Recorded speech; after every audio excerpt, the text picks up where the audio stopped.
Welcome back to Radio GBX. The last song you heard was The Opener by Sherry Lane. Here on Radio GBX, we have Sherry Lane. How you guys doing? Good. How are you? Good. Looking forward to diving into some conversations with you guys, interviewing, kind of getting all you guys, what you guys about, your music and everything. Yeah, we're excited. Yeah. Mm-hmm. So thank you for joining us tonight. So who's Sherry and who's Lane?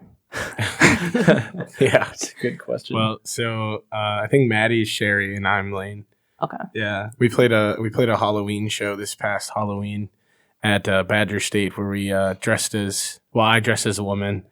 Maddie joined me in the drag dressing, and then we have a picture, and the joke was that she was Sherry, I was Lane.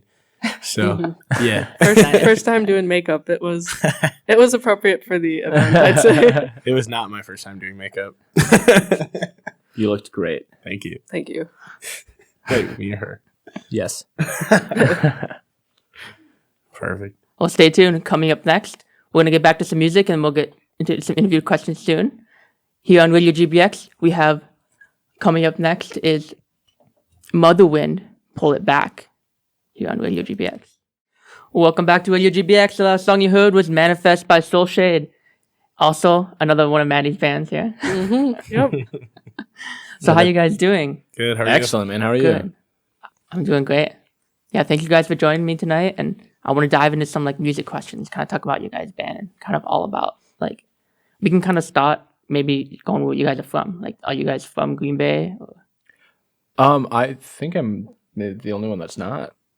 Well, I guess Tyler. Yeah, I'm from Michigan originally, but I lived here since 2005. I just moved to the Appleton area last May. Yeah, last May. So cool. Yeah, and I'm from the more like the Fox Valley area. I'm from Neenah, but yeah, I live in Appleton now.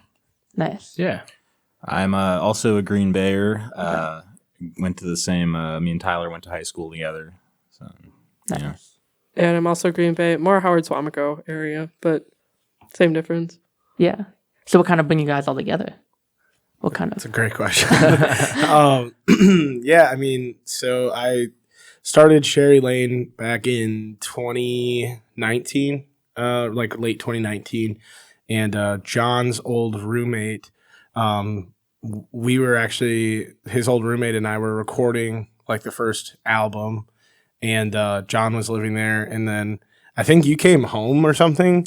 And he was like, "Hey, do you want to jam on this?" He asked me, I think, a couple days in advance if I was interested in working with somebody. Yeah, that's what it was. Yeah, and then you ended up recording our album because then he dropped off the project, and then John ended up recording it. And then we had a different bass player, different drummer at the time, and then it was 2022. We added Justin on bass. Yeah, I think it was June 22. And then I think Maddie, were you November of 22 or 23? I think it was 23 because I filled in with you guys for a Halloween show a couple of years prior. Yeah, it was maybe that's a right. year prior. Yeah, I remember I was still pretty green in the band. I think it was that same year. I remember that being a nerve-wracking show. That was yeah, that was wild. That was the one at Jamrock. Yeah, and that was a sick bill. It was Halloween, jam-packed Jam Rock. We played Sinner and the Saints, Super Glue, and Chapped Lips, and us.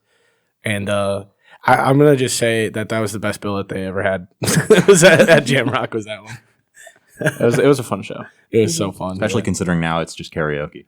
Is it just karaoke? I'm pretty sure. sure, It's yeah. a shame. That's a shame. Dang. So yeah, that's how we started. Yeah. Nice. Maybe I gotta go back and do something else besides karaoke. Yeah, Right. we should reintroduce ourselves to it. Yeah. So I mean, remind me, guys. So what instruments do you guys all play in the band? And the listeners. We'll start here. I play bass and a little bit of guitar and do backing vocals. What's your name? Say your name. Oh yeah. My name is Justin, And he does all that. and I do all that. My name's Tyler. I play rhythm guitar and I sing. Nice. Mhm.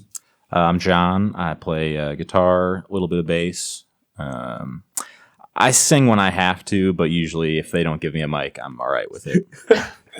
Yeah, and then I'm Maddie. I play the drums, and then on our new album coming out, I play keys, and I do a little bit of singing and some auxiliary percussion fun things. Yeah, Nice. Maddie has a cool glockenspiel part. Oh wow. That I'm really excited for the world to hear. So Yeah, Okay. Maddie Yeah, definitely That added does sound exciting. added a lot to the new album. I'm really excited. Yeah. I'm appreciative of her talents.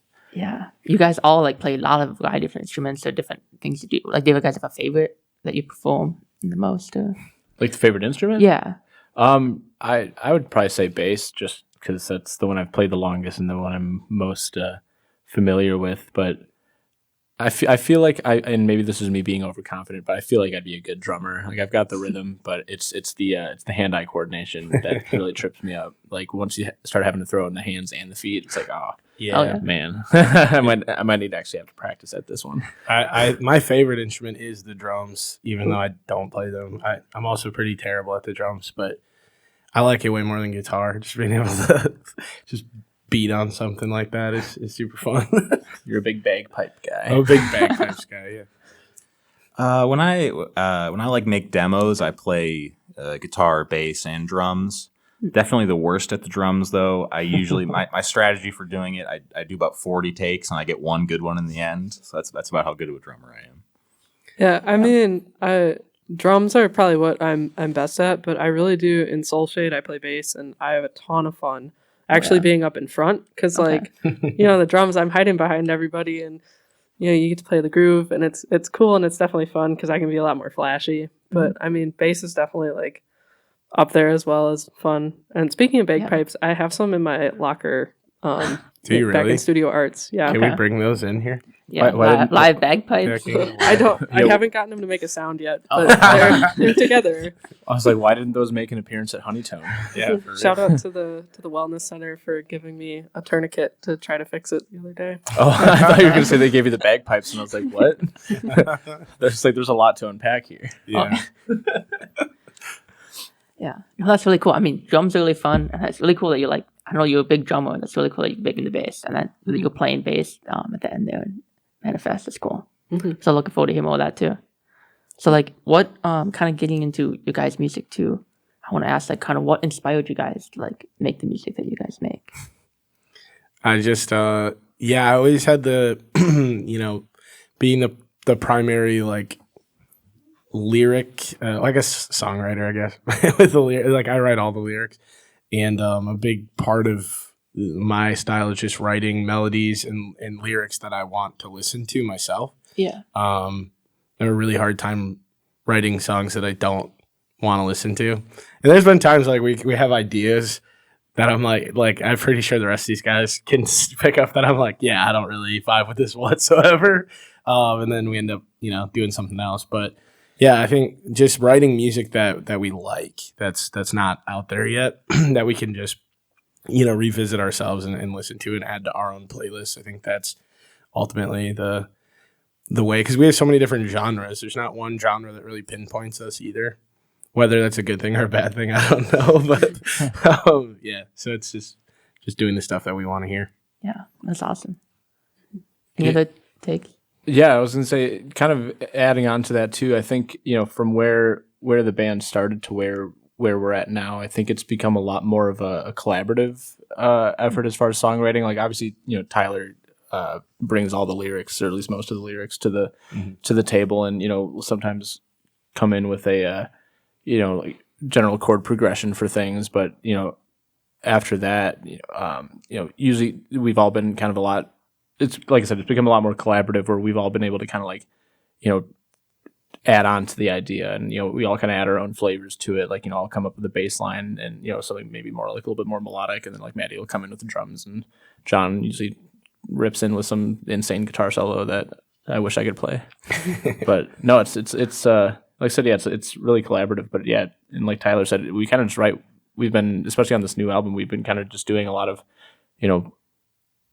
not songs that are necessarily like cohesive together, but it's a little bit of this and a little bit of that. But it's just songs that we think are good that we write, From jazz to like hard rock to like one's got a little bit slight more like bossa nova feel, and that's the one I always like talking about, just because it's so like unexpected from us. Yeah. But it's probably one of my favorites on the album coming up For sure. Can you repeat the question one time? I'm just kind of like, what inspired you to guys make like the music you make? Gotcha. Yeah. Yes. What inspired? I was waiting for you to just not answer. Rehearing the question, I don't think I answered the question Yeah, I correctly. was gonna say, but I stand by what I said. That's why we make the music. We don't listen. We just We create. just perform. Yeah. Yeah. I don't know. I mean, for me, when I joined the band, even a lot of the ideas that they had already were already preconceived, and were some sort of a demo. And so for me, I mean, I agree with Justin. It was a collaborative effort of me taking drum parts that were already written and being like, okay, does this serve the song, or how would I play it? And so I think some of the songs probably turned out a little bit differently drum wise, and other ones I kind of kept the same. And it goes back to like some of the older songs that we have that are already recorded and released. You know, I kind of put my own spin on it, and so I'm kind of inspired by what I feel in the moment and the flow of the music, and you know, not overplaying, just like serving the song is what inspires me for this group. Yeah. That's a good point. I guess I kind of had the same thing coming in when I joined, because this is the album that we have coming out is the first the first piece of music, or first, goodness, I can't talk today. The first album that we've put out since I joined the band, and so yeah, everything else was already written before I was in, and so you know, I kind of had the same opportunity too to be like, okay, how would I play this? Like, what do I hear? What would I, you know? Sometimes I improvise a lot too. Like if I'm just listening to music, I'll kind of just be, you know, singing along in the car and noodling around and you know, just kind of coming up with some cool bass runs and stuff like that. And it's like, okay, cool. How can I translate that into like what I'm playing? And like Maddie said, like serve the song, you know, not be like overly flashy, but still kind of like add your own flavor, like kind of put your signature on it. Yeah. So. I guess I'm very jealous of the fact that you guys were able to do that, because for me, I was, as far as inspiration, the hardest thing is just like finding the basic thing I want to do. I feel like a lot of times songs will just sit there for months or weeks. They'll be sitting in our group drive, and then it'll be just, you know, 3 hours I'll hammer something out. But until I just have, you know, it's hard sometimes to find that the essence of it. Yeah. Yeah, and usually too, what's interesting with that is that like we end up, because of some of that too, we end up having songs that carry over from like that were supposed to be on the previous project that then made it on the next one, and then that made it on the next one after that. So that actually happened quite a bit. Like our first album, the song was it Michigan Girls. We kind of played through like one time on the first, like with American Dream during the back end of it. I forgot that entirely. Yeah, I didn't, because I love that song so Yeah. much. But like we were kind of like, okay, like let's play through this, but it just didn't feel right. And then we get to the next EP, and then we ended up putting it on that EP, and then April 25, which is on this new album, was supposed to go on the last EP. Well, at that time it just didn't feel right. We pulled it for Michigan Girls, and we ended up now having April 25. And then there was like 2 or 3 songs that we demoed for this album that are sitting in our drive right now that are like, cool, now we have like 3 good starts to the next album.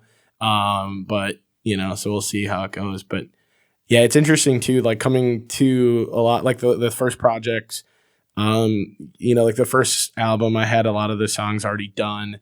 So I had a really good idea of what I wanted for the songs. And I let John do a lot of the, like, you know, John filled in a lot of the gaps with his guitar playing and stuff like that, and did a really good job there. And then when, you know, Maddie and Justin came on with this new album too, the big things, like some of the songs came together with all of us a little bit. There's, I think, like 3 or 4 songs maybe that came together with all of us. And then the other ones, it's like coming forward with like a blank canvas of, hey, I have this thing that is really basic that I wrote on my acoustic guitar in my house.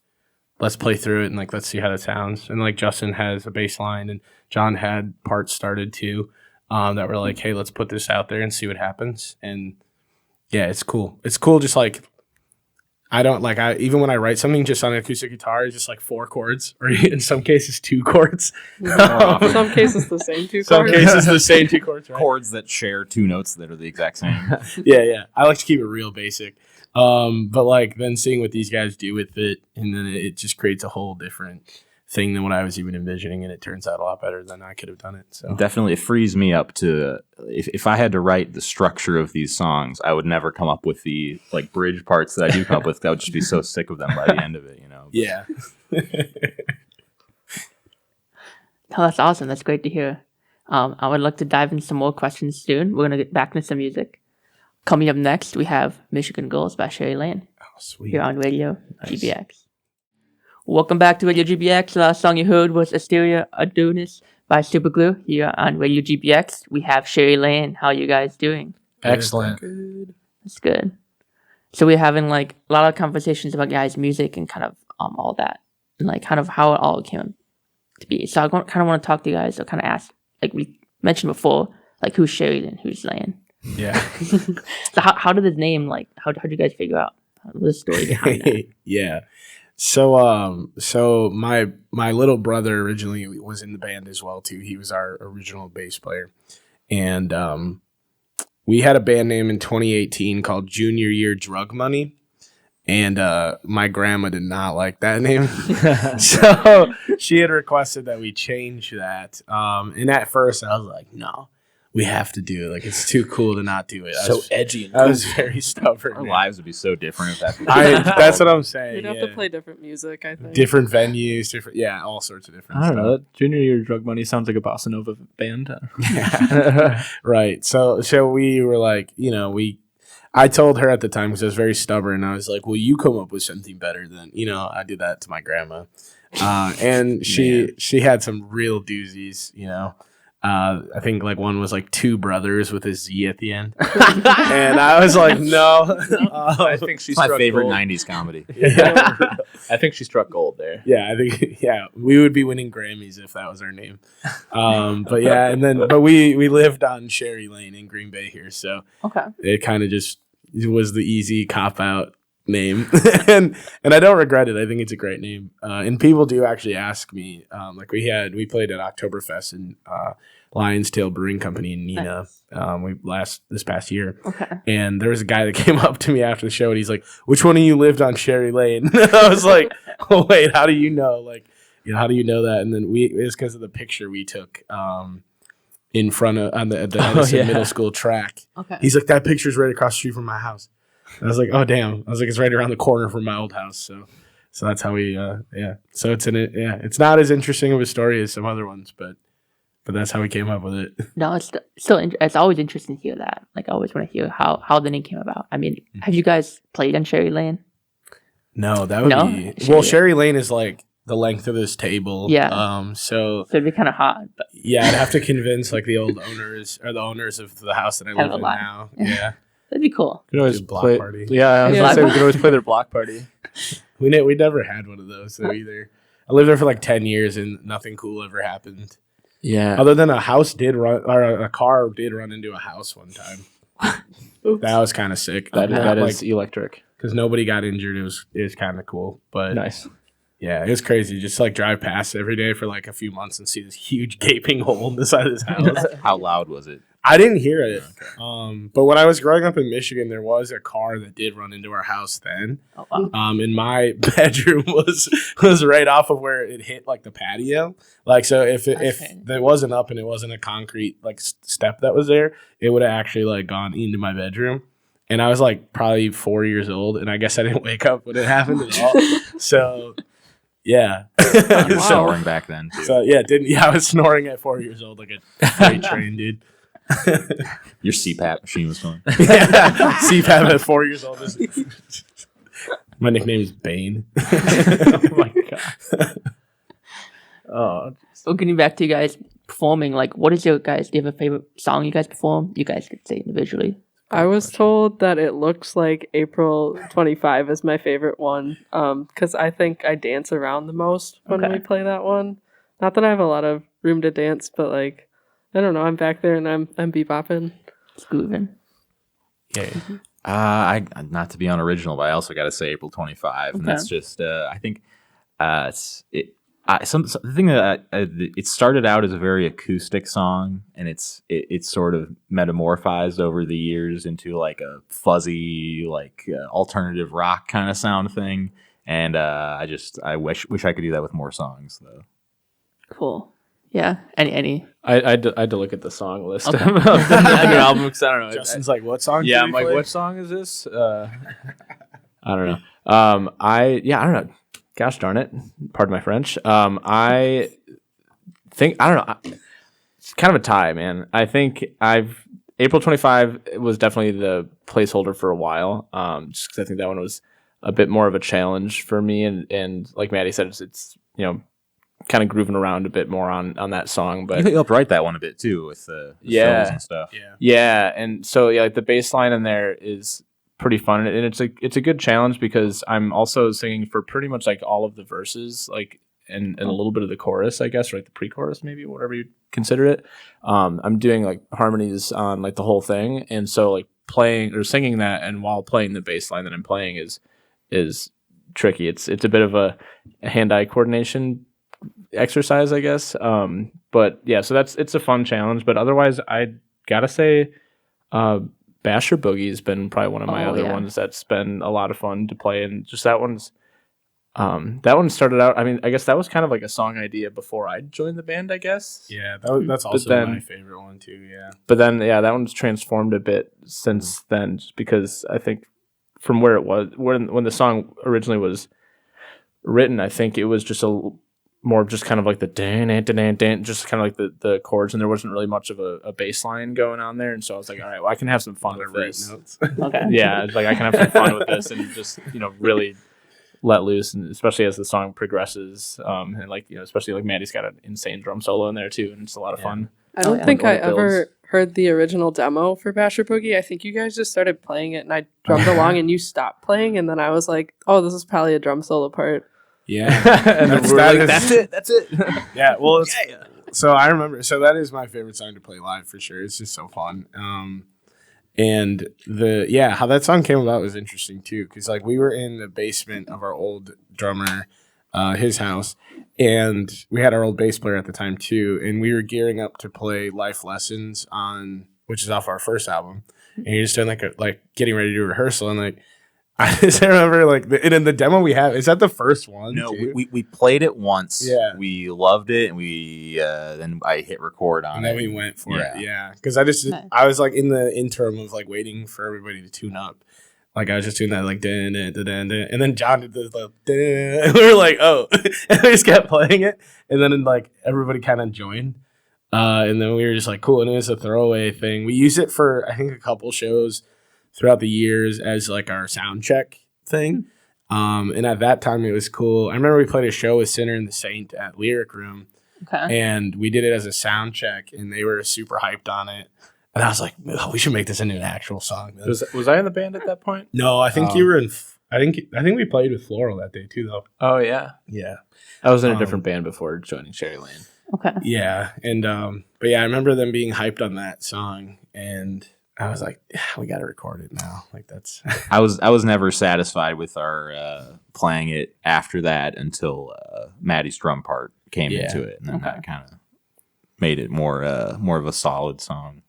yeah. Maddie, what would you rate the difficulty of that drum part out of 10? By the way, Probably like a 7, just because like it's all open hi-hat, and so my left foot gets really tired in my shin because my hi-hat pedal broke at the Oktoberfest show we were previously Oh, talking yeah. about. And I remember being so mad about that, but it was whatever. And so I fixed it with zip ties, but I zip tied it too high, and I was like, no, this will be fine. This will be totally fine. Like it's not going to impact anything.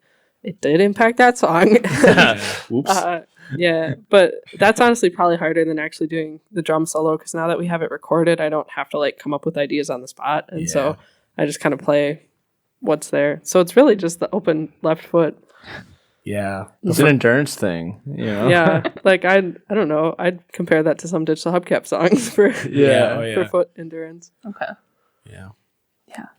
So like going into like that too, you guys talked about some of the bands you guys played with. Would you guys want to collab with any other band? Any dream collabs? You guys thinking? Yes. Great question.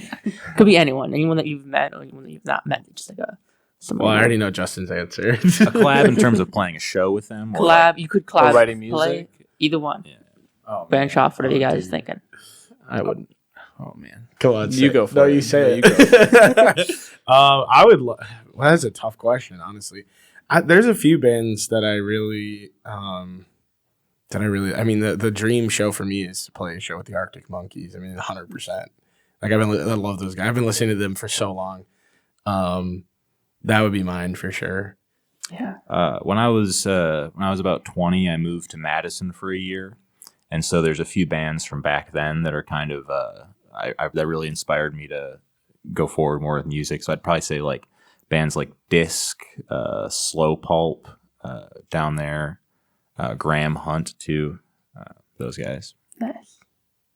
I think we're going to play our, I don't know if it's announced or anything, but my dream show, my favorite band in the whole entire world is this band from Nashville, and they're called Topiary Creatures. Okay. And they're kind of alternative, a little bit emo, a little bit punky, very, very different sounding, but like in a really good way. And we're actually going to play with them in Milwaukee in the summer. And I am like so beyond stoked for it because I've been a fan of these guys for a couple of years, and they're just a little bit bigger than us. They're not a huge band, but like, I don't know. It's the coolest thing ever to me. How did you hear about that awesome. band again? I found them on Instagram. I had a vinyl record account where I posted pictures of records, and you follow everybody else who posts pictures of records. Mm-hmm. And somebody posted a picture of their first album called Tangible Problems, and I saw the album cover. And usually, if I see a cool album cover, I'm going to listen to the album and instantly fell in love with it. And yeah, been a fan ever since. Nice. It's cool. I would say I know Tyler thinks I'm gonna say Red Hot Chili Peppers, but dude, you think I want to play a show with them? And, I was gonna and say watch John them? Frusciante. No. I want to be able to play with someone that I can actually like keep up with. That's fair.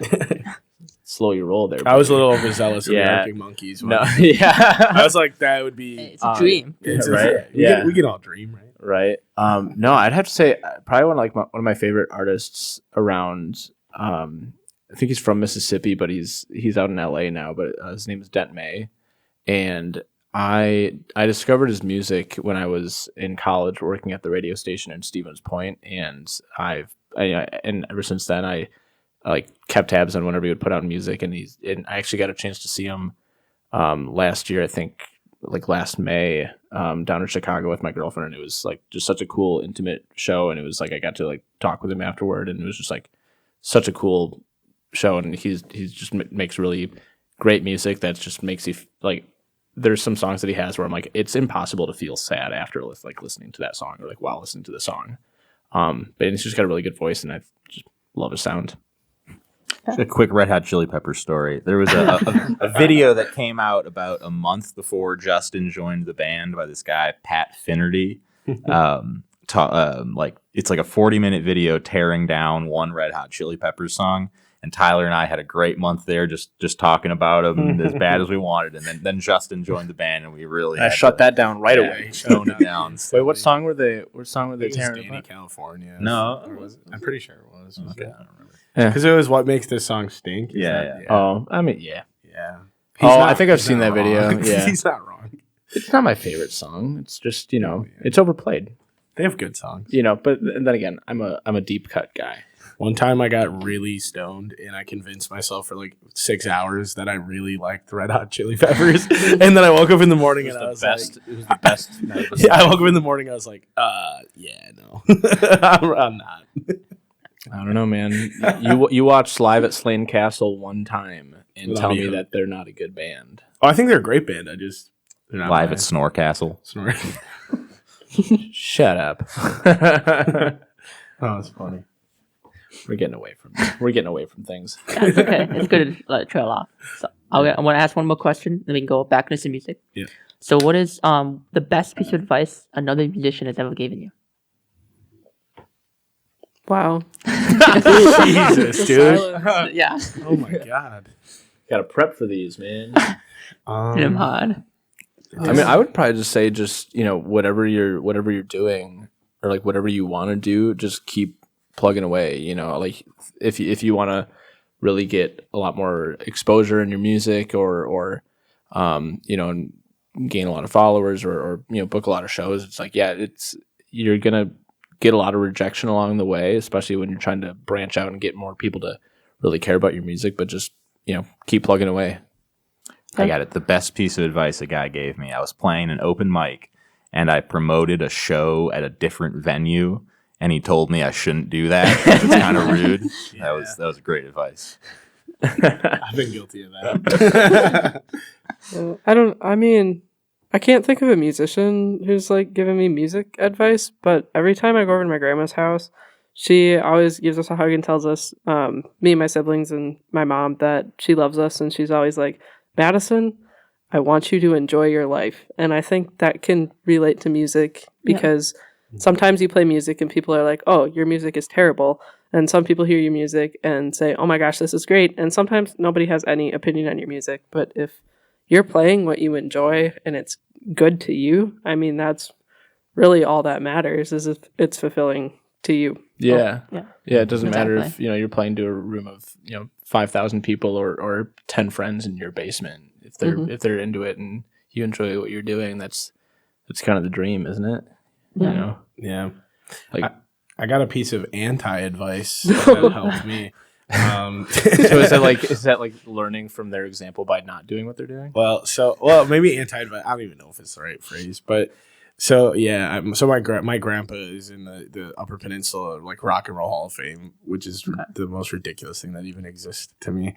But he was in a band in like the late '60s, early '70s, and like they got a like record contract and all this stuff, and he. I'll never so like I take his advice pretty like to heart, because like he knows what he's talking about. And I remember one time like growing up, he told me he's like, well, you should just keep writing songs, but then have your brother sing them. And I was like, yeah, cool. Yeah, that sounds great. I was like, cool. Now I'm just going to keep working on it just to spite you. So I feel like without that piece of wisdom that he dropped on me, this band probably wouldn't be here right now. So Yeah. it forced me to keep moving forward on it and being like, you know what? I'm just going to prove him wrong. Now I see where the Right. resistance for me trying to get you to have Brandon sing more songs came. Yeah, 100%. I was like, no, John, you're missing the whole point. John starts to morph into my grandpa's face, and I'm like, John, get out of here. No, that's all good. It's all very inspiring too. And that's just exactly what you want. Like music is about like you, it's about like, you guys all put your creative, intuition into it. So Yeah. Yeah. It's all about expression, man. exactly. Yeah, for sure. It's one of the best art forms to really express like, yourself. Oh yeah, Mhm. absolutely. I mean, it's a universal language. Like some of my favorite bands lately are, I don't understand a word of what they're saying because they're speaking French or maybe Japanese, and it's like, but yeah, it's like their music's great, makes me feel good. Yeah. Can you not tell the difference? Be honest. Depends. Depends on the day. Depends on my disposition. Sometimes I'll sing along like I think I know what they're saying, and then it's like Yeah. yeah. There's But that no, emotion. It's Yeah, like, you feel it, you understand it. Yeah, and like Yeah. and I don't know, for me like with music it's I and Tyler knows this too, like I pay attention to like the instrumentals of a song a lot more than I do like the lyrics. Like I think it wasn't until we had like I think it wasn't until like Heartbreak Hotel was like completely mastered, and I think like we were it was like back in December and we had all the songs mastered and back, and so we were in that process of like just religiously just like listening to the songs over and over again just to listen for any things that we need to do just in the mix and things like that. And so I really started to pay attention to like in the song Heartbreak Hotel to like what Tyler was singing, and I just like I listened to it through and I was like, oh man, like this is actually like a really good song. Like it's like a front to back like story, like cohesive story. And I was like, oh man, like I never paid attention to that, but it's like because I'm usually just listening to the instrumentals and how that makes me feel, like whether it's a chord progression that makes me feel a certain way or just that catches my ear. But it's like the lyrics come later to me, so it's like, yeah, if a band's speaking French, I don't really care because it's like still a great song to me. Yeah. No, yeah, that's great. Yeah. That's a good way to put it. We've had this conversation like in car rides up to Maddie's place to rehearse and stuff, and like it is really funny to like because I remember in the studio, so we recorded at Honeytone in was it Nina? Mhm. In Nina, I never know Nina Menashe, like the same thing to me. Yeah. I don't know where the line is drawn. And then they throw an island in there. It was like Doty Island. Like I don't know where any of this is. But it was funny. We were because you guys were in the room, and I was out recording vocals, and there were a couple times where like I came in, and I think you or John had mentioned something about like not knowing what I was saying until that moment with like actually recording the vocals. So you guys are like listening specifically to the vocals. Yeah. And that always made me laugh because we've been playing a lot of these songs for like a good amount of time too. Well, yeah, especially with the songs that we play versus songs that I'm just listening to by other bands. But it's like, yeah, whenever you're singing the song, it's like I'm not paying attention to what you're singing. Like the Totally. words are singing out, like maybe the melody, but like I'm paying attention to what I'm playing because I need to focus on what I'm playing. Do you ever sing like background, like gibberish, like you don't know the words and you just kind of To our own songs, or to yeah, for our own songs? Sometimes, we yeah. still do that on Taco Tuesday. there's definitely some times where still when we're playing a song where all of a sudden Tyler and I are singing different words, it's like, oh crap. But Really looking at each other like, which who's right? It's like don't look at me. I'm not saying the right answer. I'm not saying the right words. Like, I'm looking at you for that. yeah. I mean, I had that with Basher Boogie, like similar to Justin with Heartbreak Oh. Hotel. I generally knew what it was about, but like the actual lyrics, I was like, oh, all right. I had the same thing too with Basher. It was Like, good thing we debuted it in Milwaukee. Like, Yeah, it's right. It's debate. Yeah, it's I really went out on a limb there with that one. I was like, I was a huge fan of like it sounds so weird to say that. Like I'm always I was a big listener of like the murder mystery podcasts for a long period of time. I used to work like some desk jobs where I just had to plug in the headphones and I listened to like My Favorite Murder, that podcast, like literally all their episodes for at one point. Oh, wow. And it was just fascinating. So I thought it'd be a funny thing to do the juxtaposition with having this really upbeat type song and then just be like talking about a guy killing and cannibalizing somebody. And I was like, yeah, it'd be really funny and nobody's going to notice. And then everybody's like, dude, what the hell? And I was like, I'm sorry. I shouldn't have gone that far, but I can't take it back now. So yeah, I think it wasn't until like the song was out, I think on like Apple Music or something that I pulled up the lyrics and I was like, oh, huh, okay. Yeah, I was like, I remember hearing some of these words in there, but like, like I said before, like the bass line of that song and the drum part, like they're both pretty busy. So it's like I'm not paying attention to what he's singing, just kind of like the melody. So I'm like, oh, cool, that's what he's saying. It's a fun one. Right on. It's fun though. Really fun. It's campy. And we did debut it in Milwaukee. Now that you do point that out, I didn't realize we did that. That's cool. Perfect place for it, I guess. Where was it at? Falcon Bowl? yeah. Oh yeah. And my dad lived by Jeffrey Dahmer. He went to school at Marquette. Oh, wow. Oh yeah, that's like down the road. Nice. Yeah. Well, During the same time. Mm-hmm. Oh damn, spooky. Anyways, gives you something to think about. Makes you think. Something to think about. Well, should we get back to the music? Sure. Coming up next, we have Bash Boogie by Sherry Lane. Welcome back to Radio GBX. The last song you heard was April 25 by Sherry Lane. How are you guys The doing? old version. The old Yeah. version. The new version's coming out. Yeah. Can't wait to April listen to 11th. those. The new and improved. April 11th. my birthday. Hey, Maddie's birthday.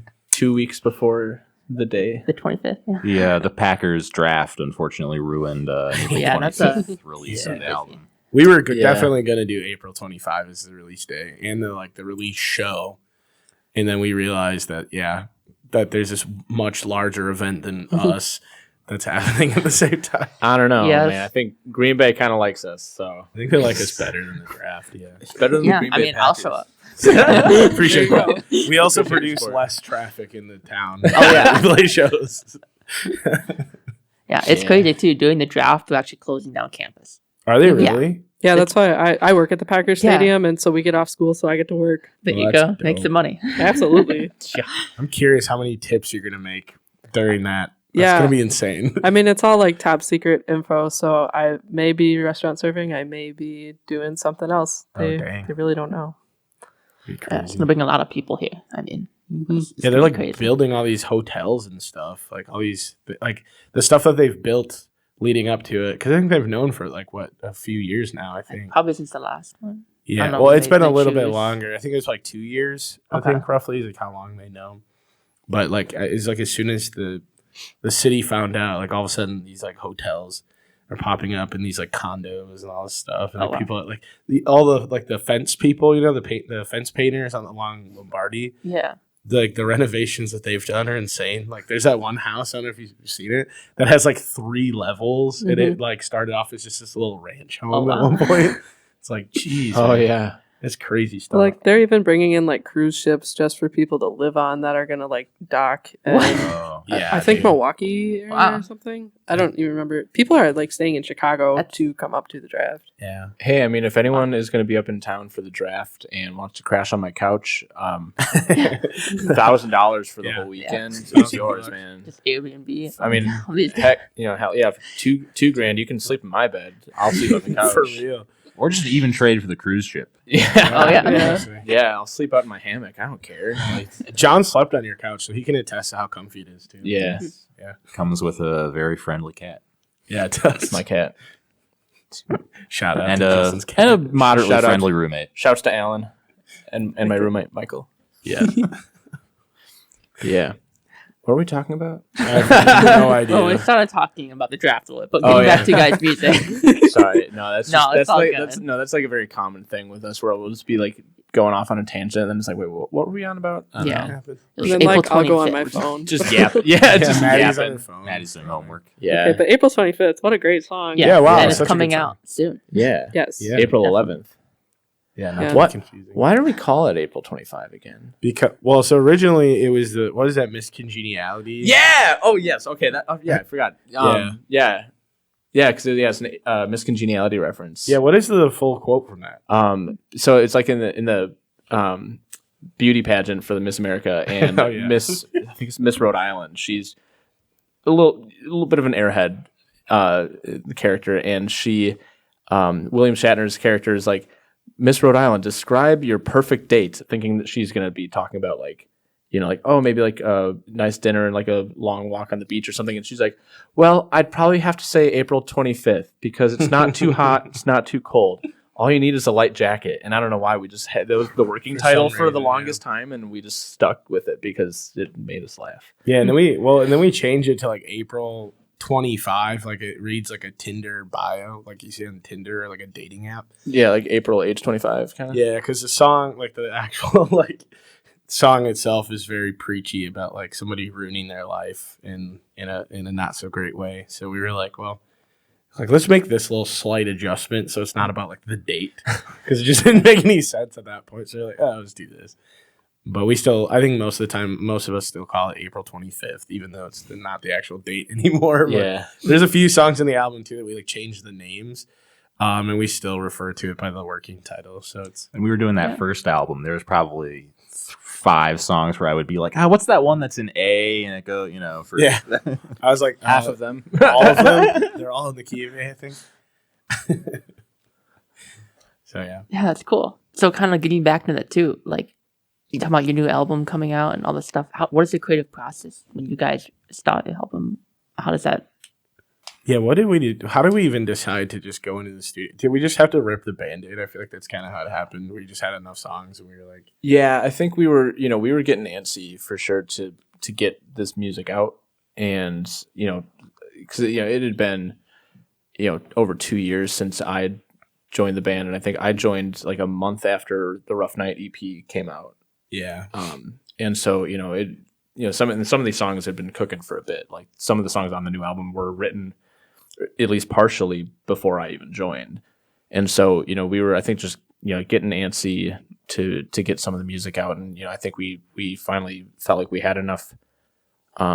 We had enough songs built up that we were like, this would make a good album, and so I think we just it was like earlier in the summer last year, we reached out to the studio and checked it out, and I had some prior experience working with the guys at Honeytone. So I recommended that we check them out for this project, and but yeah, so we booked the studio time, and I think it was really more after that, really kind of buckling down, and I think at the beginning of summer we were like, okay, we have 2 weekends booked at the studio in September. All of these songs have to be ready by then because we are on a bit of a time crunch because studio time isn't cheap, but also like I think Maddie had some scheduling conflicts too, where like she was only available the first weekend to record. So it's like, we need to go into this, like we have no time to waste in the studio on the creative process. Like the creative process needs to be done by then. Mhm. And so that was, it definitely, I think, got us to be a lot more like disciplined and like kind of like really like focus and really like lock in. Yeah, last summer was very boot camp for us. Mhm. And it was a good thing because, I mean, we went in, like, Maddie had 2 days. And we went, I remember, so Patrick and Jeff at Honeytoad, one of the ones that worked on our project. Okay.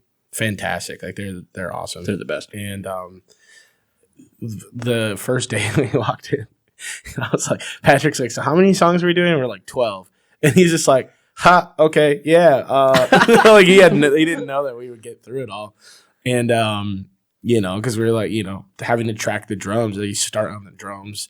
And I think Maddie, you had like 10 songs done the first day. Mhm. And then it was like, we come back day 2, and then the With 2 bass, songs. too.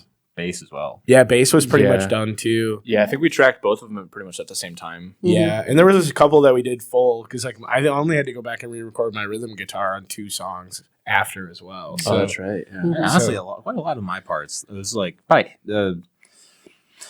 half the solos, a little more. I went and redid, but there was a few solos that were kept from the original live in the room take. Yeah, so it was cool because like that second day was when we really we were like, well, we have Maddie here. Let's do some auxiliary percussion. Let's do the keys parts that we really want. And then we also had Jason Reinsdorf from Natural Satellite come in and record saxophone that day too. So like he came in, recorded his saxophone part. In and out in like 20 minutes. Seriously, Blew my mind. Insane. And it's the best part of the album. 100% the best part of it. The best money I've ever spent in my entire life was on him coming in and doing that for us. But like we haven't even announced this, but he will be at the album release show too to play that part. So we're excited for that. Well, we've announced it now. Well, we announced it now. Breaking news to the people at home. But yeah, so it's cool. Like, so yeah, Maddie knocked out the parts in like a day and a quarter, and then we got to really experiment on a lot of that stuff too. We added some screams in this one yeah. part, this one song. I think it's it's Third to toward last the or something. yeah, it's toward the end of the album, but Yeah. and so like we were all just like screaming, and the vision for like the end of this song, it's called La Resistance, but yeah, That's French, in case you were wondering. I was waiting. Yeah, I couldn't tell. I couldn't tell. Oh, I wasn't paying attention. But nice. You got me. But no. Damn it, John! I forgot what I was saying. It's all good. So we recorded that part. And Maddie had bronchitis. Maddie had bronchitis. Pneumonia. Actually, Pneumonia, I was yeah. recovering from pneumonia, and I had coughed so hard when I had pneumonia that I tore a muscle in my side and like couldn't lift anything, couldn't sleep on that side. It was like terrible. But they're like, "Hey, do you maybe want to like scream with us?" And so we'd scream, and I'd get as far through the scream as I can. And I'm sure if you listen to it, you can hear me drop out like almost towards the end of the scream, and they continue on. And we do that, and then I wait for it to be done, and I just cough my lungs out and I'm holding my side. And like we must have did like 5 or 6 of them. Yeah, we did like 5 or 6. We did, and I think they layered some of them together just to make it more like make it sound more like more people were screaming. But yeah, no, you were a trooper on that. For the Yeah. art. Oh yeah. I still remember too, Patrick Commit in the to the control art. room. Like Patrick would be between every take would be like, "Maddie, you still good? Maddie's still alive in there. Do we need to pull you out of there, Maddie?" I was like, Maddie's like, "Yeah, let's keep going." And that's actually that's the second Sherry Lane song to feature some damaged vocal cords. Oh yeah, Better now on our first record. Tyler was recovering, and we had to get it done. It was like one of the last things we did for the album, and yeah. I was in the hospital with COVID for 3 days, and then I had it was like 2 weeks after that I was at home on oxygen, and then we literally that was the last thing we had to do, and I was like, let's just do it. And it's crazy because you can really tell the difference from my vocals before to after, and even the lingering change in the vocals to even the next 2 projects, it's my voice completely changed, I feel like, in a way. So it's funny going back to some of the songs and being like, damn, I sound like a baby. Like American Dream, we re-recorded American Dream, the song American Dream. And yeah, we were listening to it in the studio, and then I'm sitting there like, man, I sound so different on that recording. That was that the one a couple weeks ago? Yeah. It was cool. Yeah, my voice over the last 5 years has definitely changed a little bit. So Yeah, Yeah. if you ever need Atmos mixing, Frank Angel does Atmos mixing.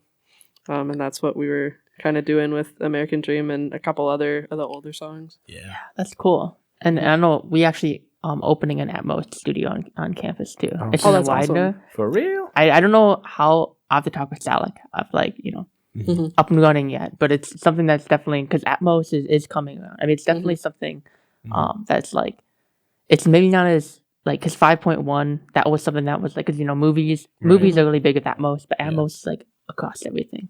So it's a big platform. I think a lot of like I mean Apple Music. I think the only one Spotify is the only one that's not really in Atmos yet, but Spotify Probably needs to get soon. with it. yeah, For they'll real. probably be soon. But no, it's something really cool. So it's really cool that you guys are jumping on that. Yeah, Doing and our- that future proofing it there. Yeah, our new album too has the like separate like Apple Music stuff too. Yeah. So like it was a pain. Oh my god, DistroKid does not make it easy. They really need to fix that. Like, but yeah, you basically we had to upload the album 2 separate times. Basically, that was a real pain getting all the like ISRC codes and like having to re-upload everything, redo all the credits 2 times over. So yeah, that process stunk, but I like the way it sounds. So we actually recently switched. Justin and I did from Spotify to Apple Music, Okay. and I noticed like day one when I switched, I was like, oh, it just sounds better to me. Like I just really like the sound quality difference, and I compared a few of the songs that I really like.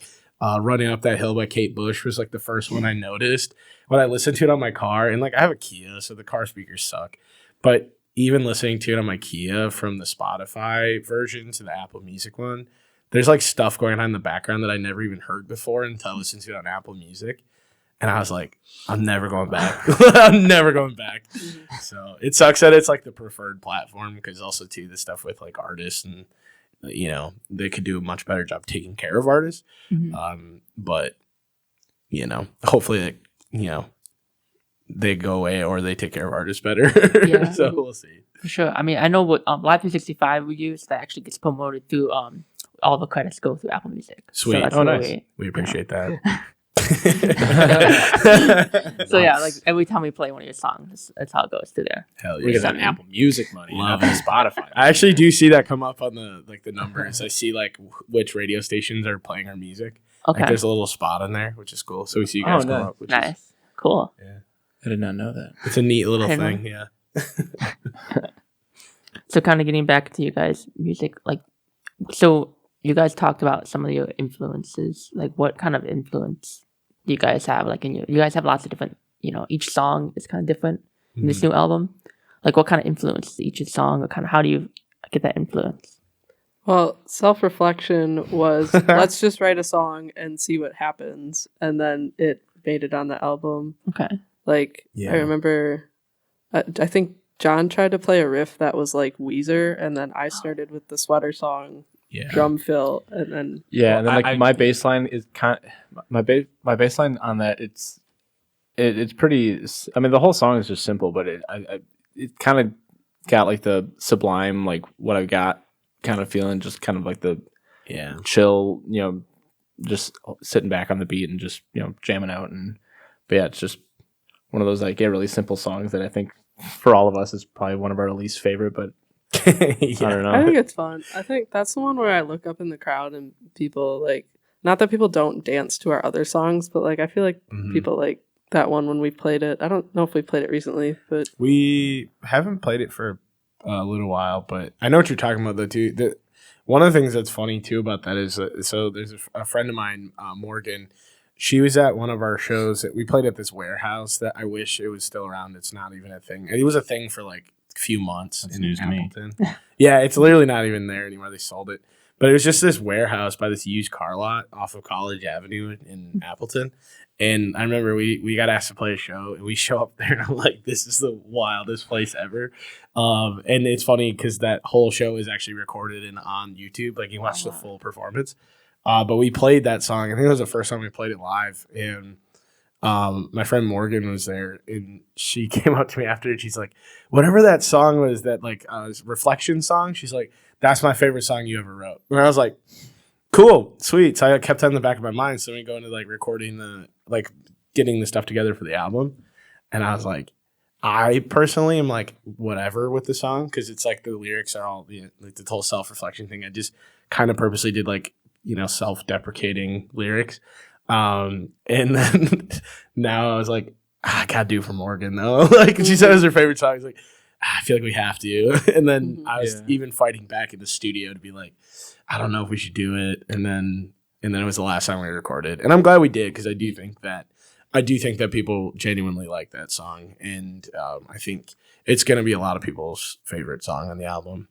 I was just going to say the way that came about, the Weezer song El Scorcho. Oh yeah, the very beginning of it, there's a guitar riff that I think only happens once, maybe twice in the song, and I always really liked that part. So I just took that, and we do it in that song like 16 times. Okay. It's there every time. So. Nice. Also, that just reminded me too. We were just talking the other day about when you came to the studio and to the rehearsal space, and you're like, "Guys, check this riff out." And then it was like one of the riffs from like SpongeBob. That's happened twice, hasn't it? Yeah. In a hotel room, I wrote a SpongeBob riff. Yeah. Oh, it was so funny. Justin and I just looked at each other. Yeah, like we let no words were spoken between us. Like we just kind of looked at each other like, you hear it too, right? we knew. I was like, okay, cool. I'm not crazy. Yeah. One of these days we'll use it. Right. Even though it's a SpongeBob. We'll work it in somewhere. Oh man. Yeah, One of talking these about you days. guys had some of your performances. Like, do you have any upcoming performances? Yeah. We're playing this Saturday. We're playing at the Cold Shot in Appleton, right on the corner of Richmond and Wisconsin Avenue. Then I think next Friday, we're playing up at the Intermission in Wausau. So if you all are in the central Wisconsin area, come hang out with us. We'll be playing with a couple good buddies of ours in Cashton, as well as the guys in Elk Startled by Thunder. They're out of Stevens Point. And they rip really hard. Mm-hmm. But yeah, then I don't think we have anything after that until the album release show on April 19th. We're gonna be doing that at Badger State Brewing. Ooh. Sapsucker from Madison will be joining us. Oh, It's at 5 p.m. You can bring your grandparents. Seriously, we specifically did that because they have the vintage market going on the other side, and Jen at Badger State's like, when do you want to start the show? And I was like, when is the vintage market end? She's like, 5 p.m. I was like, let's start at 5. And then that way everybody's, like John said, grandparents can come. And then, also, too, we're playing Cold Shot, too. We're playing with Digital Hubcap, Maddie's other band. Yep. And Misused from Stevens Point as well. I think they're from Stevens Point. Because Quinn from Bare Ass Antlers band. Watch your profanity. Yeah. No. Watch your profanity. Oh yeah, that's right. I forgot Quinn's in that band. Too. Yeah, so it's his other band from Stevens Point. And then after that, I think there's all sorts of ones just spread out through the summer. But Yeah. it's cool. Yeah, especially with booking it gets a little bit tricky just because like Maddie and I are both in multiple projects, and also Maddie's busy with school. So yeah, summer is definitely our time that we'll be able to book a little bit more. yeah. Yeah.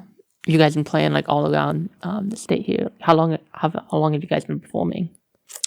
Our first show was February 11th of 2020. Wow. Yeah. And then we took a little forced hiatus from doing live shows for about It was like 2021.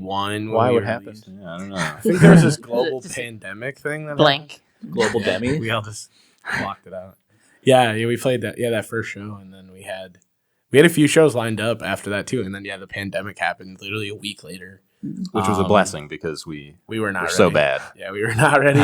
Our first show. I was watching Tyler's hands the entire time, just waiting for him to change chords. Yeah, it was wild. We had 3 guitar players and a drummer because my brother, we didn't yet force him onto the bass.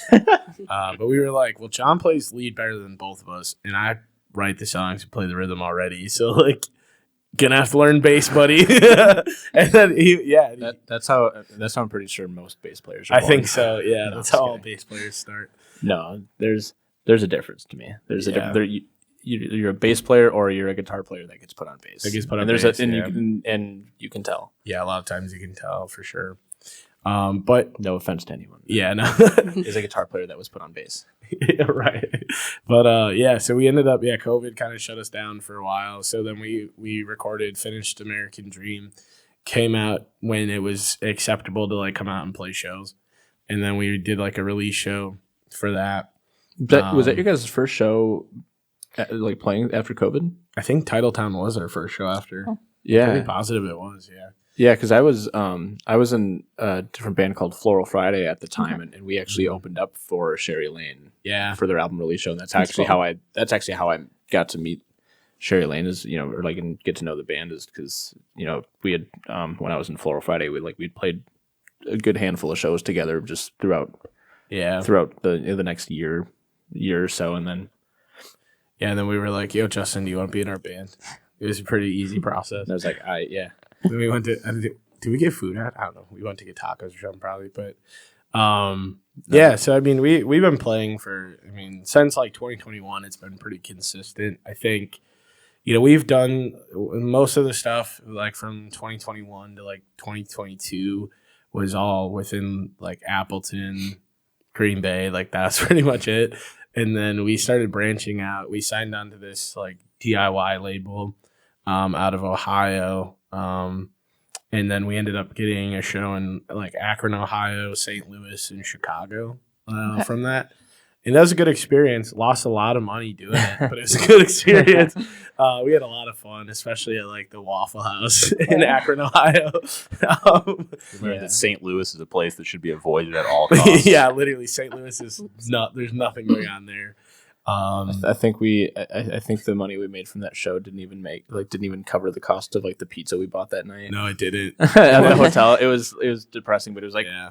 we're doing what we love though. Yeah. And then we got to play like this really awesome venue in Chicago too. That like we played the Cubby Bear. Oh wow. The Foo Fighters played there, and we were like, "This is sick." And then they had us fill out like a tax form, and then they're like, "Here's $30," and I was like, "Sweet, dude." And then like one of the other bands is like, "Yo, here's another 50 because you guys traveled so far." And also, it took us like 6 hours to get to Chicago because the president was in town and Thursday night football was happening at the same time. It was a Bears game too. I was like, dude, sucked. So like, that was a crazy experience. But I love the Cubby Bear. I thought that was super it was fun. a cool. I think that's honestly a dream venue. Yeah, the Cards just weren't in our favor that night. Yeah, President Biden and the Chicago Bears had other plans that night, and ours just didn't compare. But dude, we found the greatest. Like my favorite restaurant I've ever been to in my life is this Turkish restaurant that we went to after. Oh my god, dude! John, you ordered like the ice cream. I think you ordered something really bizarre. I remember you guys had like a dish that was like rice and cherries. I just remember that. Yeah, it had like cherries, like chicken in there. I remember it all, but I got ice cream. You got it was like what was it? It was like pistachio, like lavender ice cream and a can of Coke or something at like midnight. I was like, this is y'all, I'm John good. meal. We gotta cut that off. I'm getting hungry now. I know, right? My tummy's starting to grumble now. For real. Enough food talk.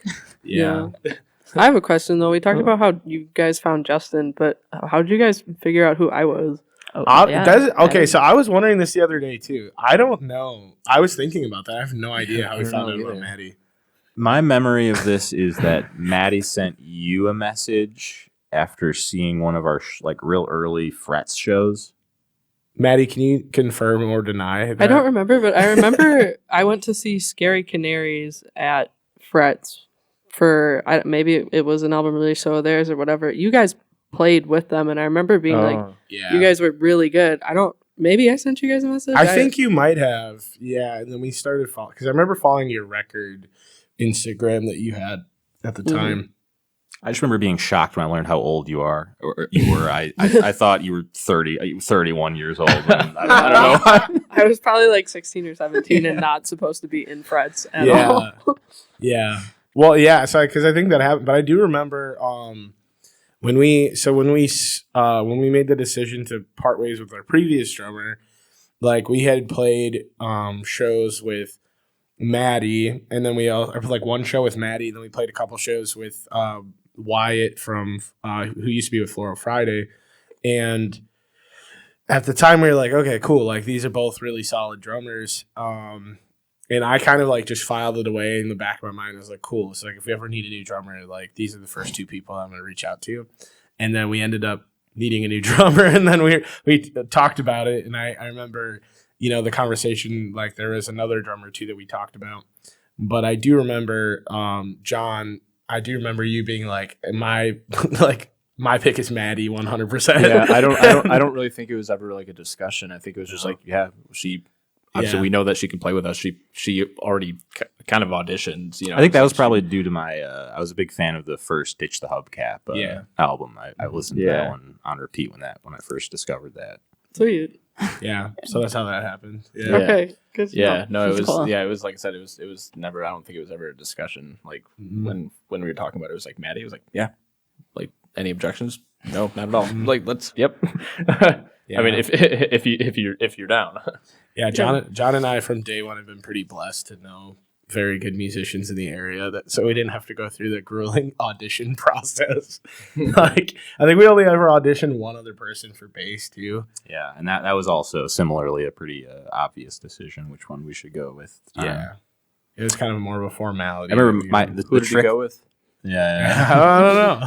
I remember I had a riff that was just really not chordal and it just didn't really make a lot of sense. And I presented it to both of them. And I think Justin was the only one that actually attempted to write a bass line to the riff. So that won him over in my heart. Pretty much. Did we do anything with that? I don't No, remember that. absolutely not. Oh, okay. I was like, I don't know. Sometimes I don't know. We've taken some good songs from jams and Yeah, come up with stuff. there's been some good I stuff. don't know. Yeah. Yeah. I will say of anybody I've met, Tyler's ability to improvise verses and choruses on the spot that makes sense. Probably 3 or 4 Sherry Lane songs that wouldn't exist without that, and some great magical moments. I appreciate that. Yeah. How on the or like Spectrum is he? Very much. no, Heavily I mean, for debate. I wasn't gonna say that one out loud, but no, I was gonna say like how like in the moment was the like what was it coming up for goodness rewind like how in the moment was it coming up with like the lyrics and like the melody for Bad Habit, because like It was that fast. yeah, I was like Yeah. I remember when we were jamming on that and like you just kind of started going into it, and because that was the first song, or I guess really the only song so far that like the whole song started out with the bass line idea, at Yeah. least for my bass line since I've been in it. So that's, and so yeah, when we got into that, yeah, I remember coming into the lyrics, and it seemed like it just kind of came together really. Yeah, Justin had this really cool like AM Arctic Monkeys mixed with like Dua Lipa bass line, and Thanks. I was like, the thing that's weird, like with the way that melodies come through, like it just I just hear it, like I always just hear something from like there's a space that's not filled that needs to be filled, and that's the way that I hear the music, and. Yeah, like John will come. Like, there's one that we're sitting on right now. That's like this blues thing that John 12/8? came. Yeah, it's like called 12. It's something like that. And John, literally, I think he said when you got to rehearsal, you're like, all right, I'm gonna test you. I don't think you're gonna be able to do a melody over this. And then I did, and then John's like, damn it. He's like, damn it. But it's Got him again. It's just always one of those things. Like, I feel like every song that we have is like a song that came together. Like the melody, I feel like came together quick, and then that's kind of what made the song. I feel like if it doesn't have a good melody, we're just gonna drop it. Yeah, and not play it again. we drop Yeah. it quickly. Like I don't really spend a lot of time on like if the melody doesn't work right away. I don't really spend a lot of time on it because then I don't think I'll be able to come up with like if I don't hear it instantly, I don't think I'm gonna be Yeah, able if to you're not find it. inspired, it's hard to come up with something if you're Yeah. not really inspired with it. But even feel like Heartbreak Hotel, like I remember it's actually I've never even said this. I would just say this out loud now for the first time. Heartbreak Hotel was my attempt to write a Sinner and the Saint song. And I was like, I don't even think I ever told Brent that. But I was like, I want to write a Sinner and the Saint type song. Like I want to do that. I mean, it fits the bill. it does, yeah. It's And- got that vibe. yeah, and I I was love like, their vibe, man. I'm gonna do this, and I'm just gonna see what happens. And it like going into it, I was like, oh, it was piece of cake. I was like, I got this. Like boom, boom, boom, boom, and it just happened, And then like honestly, one of the songs is probably the most like vulnerable song in the album, like lyric wise, but also too like it's just such a banger. I love that song, dude. It's so fun. That one's fun to play.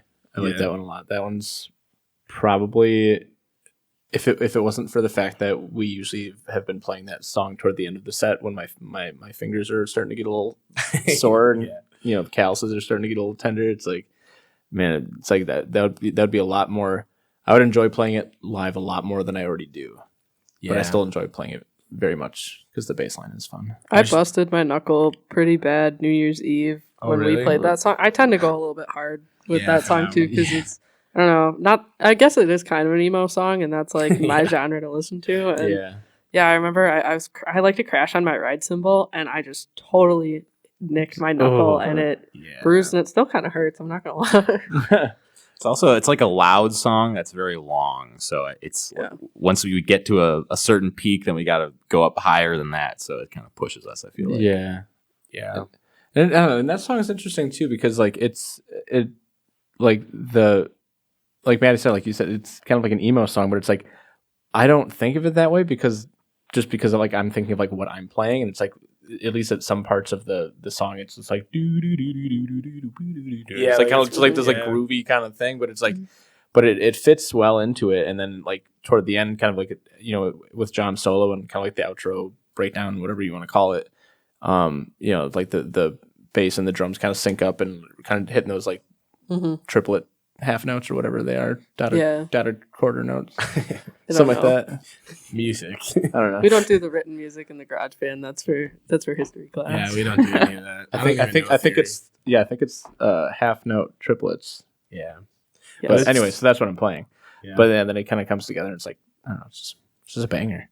I also decided to yell there, which like I'm really glad in the studio it only took me one take for that because it's a brutal one. And that's why I put it at the end of the set, because I'm like, cool, if I do this the wrong way, there's consequences. And so like Justin fills out that part too now live because I'm like, cool, if I like, so maybe we can move it up to the front of the set a little bit more now that you're playing that vocal with me. I think we can do that. Yeah, we could do that. They'll help the calloused fingers. Yeah. That one, that's why I had to start playing bolo with a pick lately. I don't like that I do, bolo's a tough one. but it's like that one, it just makes my fingers lock up a lot. And then it's like, okay, if we're playing that song second, it's like, I can't have my fingers locking up already. Like, that's tough. That's tough business. But yeah, no, it's. But yeah, so the album's coming out though. It's called "Is This Forever?" Oh, cool. And the album's coming out April 11th. There's 12 songs on it. We've touched base on quite a few of these songs tonight here. You can pre-save it now. Pre-save it. If you visit there's probably a link in our Instagram bio and Facebook bios, all that jazz. I think you can also go to, SherryLaneBands.com? SherryLaneBand.com is an active website that we have. Yeah. Nice. It should be a fun time. Also, Justin as a child is on the cover. And then the rest of us as children are on the back of it as well. Yeah. Of the CD. If you get one of those, which we will have available at show. It's compact disc. Compact disc. And most cars don't even have those anymore. I'm upset about that because I collect CDs. Yeah. And where am I going to listen to them? I guess in my room. But like... Aux input Discman. Oh, yeah, dude.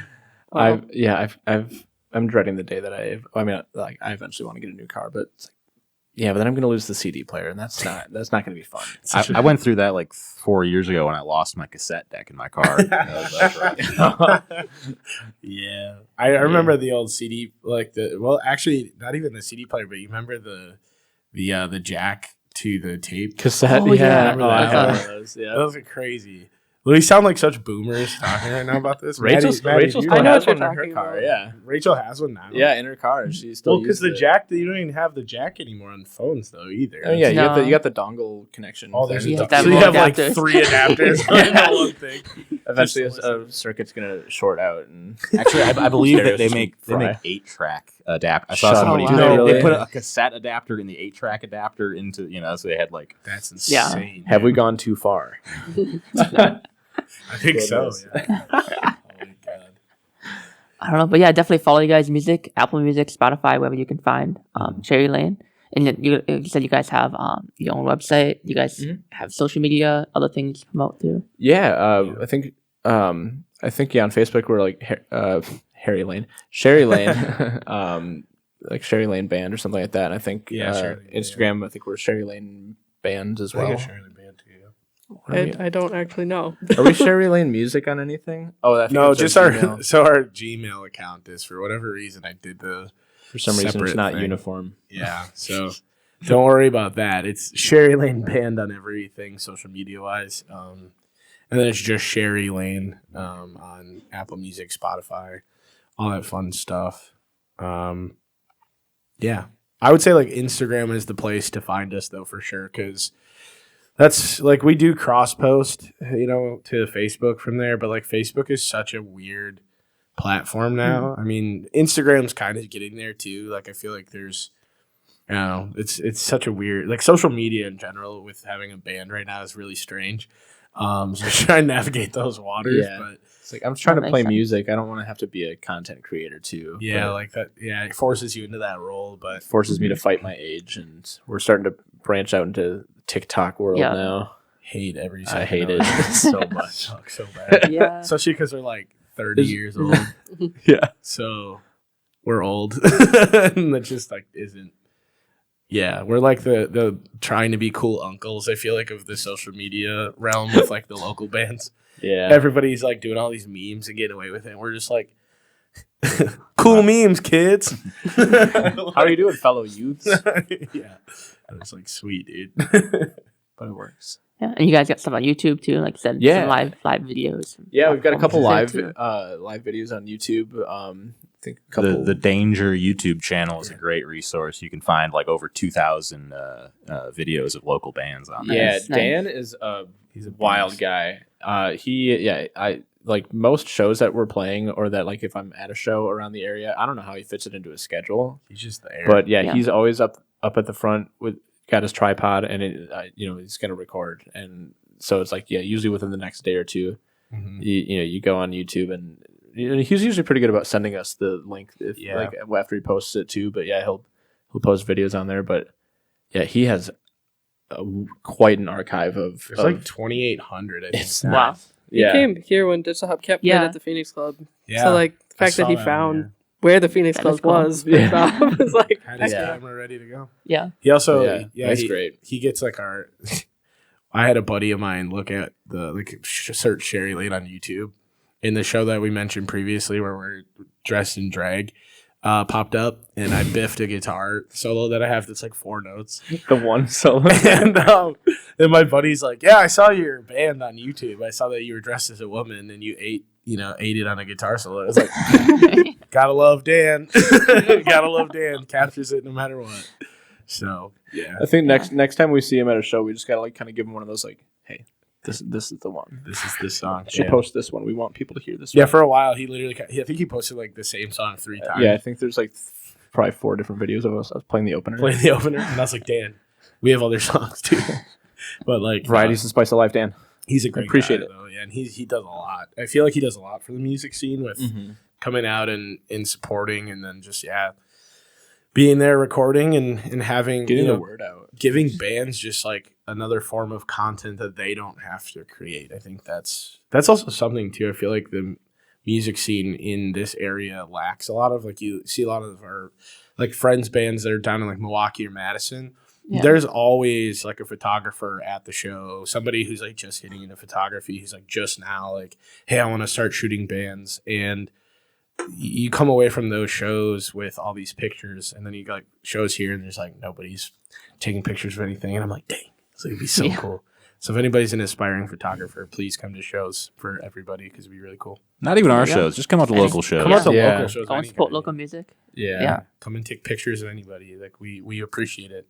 And we'll also pay you. Like after the show's done, I'll be like, hey, what's your Venmo? Send me those pictures. Are you thirsty? I've got a cold Hams in my car. Yeah. For real. The car beers at shows are the best. Yeah, that's awesome. I mean, we're running short on time, almost done. Do you guys have any final thoughts you'd like to share with the audience? Just another friendly reminder: Badger State Brewing Company, April April 19th. 19th. I almost said August 19th. Thank you. April 19th, 5 p.m. We're going to be playing our album release show. We're going to have some new merch there. Obviously, we're going to have physical copies of our CDs and our good newfound homies down in Madison called Sapsucker are going to be playing with us. So we're really excited for that. And it's going to be a really great show. We're going to be playing the full album front to back, and then probably throw in a handful of some older popular requests or popular favorites, afterward. But yeah, it'll be the full new album in its entirety. So For the first time. yeah, For the first time. yeah, I think we got together last night in practice, and I think there was a couple songs that I'm like, yeah, I'm pretty sure this is probably the first time I've played it since Since recording September. it. Yeah, since September.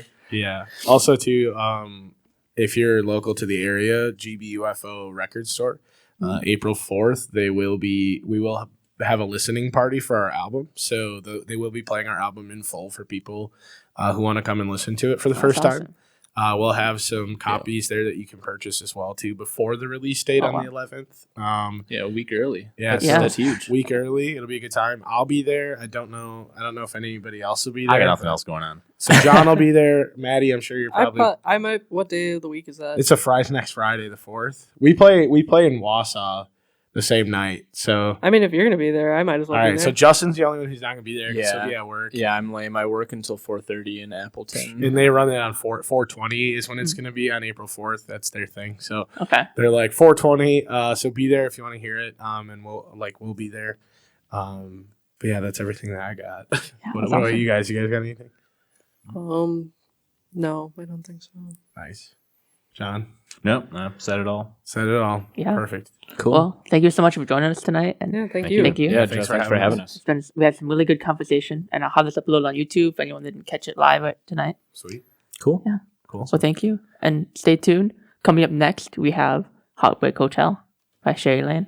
Yeah. And now, the show is over.